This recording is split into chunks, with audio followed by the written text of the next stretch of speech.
ഒരു സഹനത്തിൻ്റെ അമ്മയുടെ മുൻപിലാണ് ഞാൻ നിൽക്കുന്നത്. 1978 ജൂൺ 2-ാം തീയതി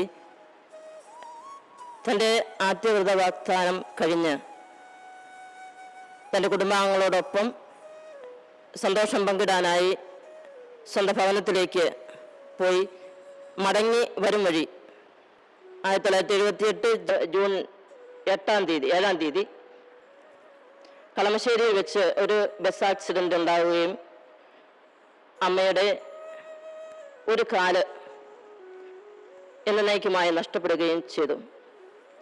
അടുത്ത കാലിൻ്റെ പാദം മുഴുവൻ അരഞ്ഞ് തീരുകയും വിവിധ തരത്തിലുള്ള മുറിവുകൾ ഉണ്ടാവുകയും ചെയ്തു. എങ്കിലും തൻ്റെ ആത്മനാഥന് കൊടുത്തതിൻ്റെ ഒരു പങ്ക്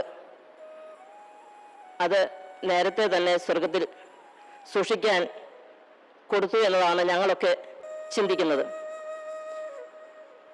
എന്നാലും സഹനത്തിൻ്റെ നാളുകളിലൂടെ കടന്നു പോകുമ്പോഴും ചികിത്സയും മറ്റു കാര്യങ്ങളുമായി നടക്കുമ്പോഴും എപ്പോഴും തനിക്ക് സാധിക്കുന്ന ജോലികളെല്ലാം ചെയ്ത് സമൂഹാംഗങ്ങളെ സന്തോഷിപ്പിച്ച് വളരെയേറെ സ്നേഹത്തോടെ ഞങ്ങളോടൊക്കെ കരുതലോടെ പെരുമാറി തൻ്റെ ജീവിതം മുന്നോട്ട് നയിക്കുമ്പോൾ ചെറുപുഞ്ചിരിയോടെ ജീവിതം മുഴുവനും ഞങ്ങൾക്ക് കാണാൻ സാധിക്കുന്നത്. ഇത് പ്രേക്ഷിതാരാം സഭയ്ക്ക് ഒരു സമ്പത്തായിട്ടാണ് ഞങ്ങൾ ഈ സഹനപുത്രിയെ കാണുന്നതും കരുതുന്നതും സ്നേഹിക്കുന്നതും. ദൈവം ഞങ്ങൾക്ക് നൽകിയ ഈ അനുഗ്രഹ സമ്പത്തിൻ്റെ മുമ്പിൽ ഞങ്ങളെല്ലാവരും വളരെ ആത്മാർത്ഥതയോടെ വളരെ സ്നേഹത്തോടെ കരുതലോടെ ദൈവപരിപാലനയിൽ ആശ്രയിച്ച് അമ്മയോടൊപ്പം യാത്ര ചെയ്യുന്നു. അമ്മ എപ്പോഴും ഈ കാലഘട്ടങ്ങളിൽ 2-3 വർഷമായിട്ട് രോഗിയായി കഴിയുന്നു. എങ്കിലും ആര് വന്നാലും അവരുടെ മുമ്പിൽ ഒരു പുഞ്ചിരിയോടുകൂടി മാത്രമാണ് സ്വാഗതം ചെയ്യാറ്.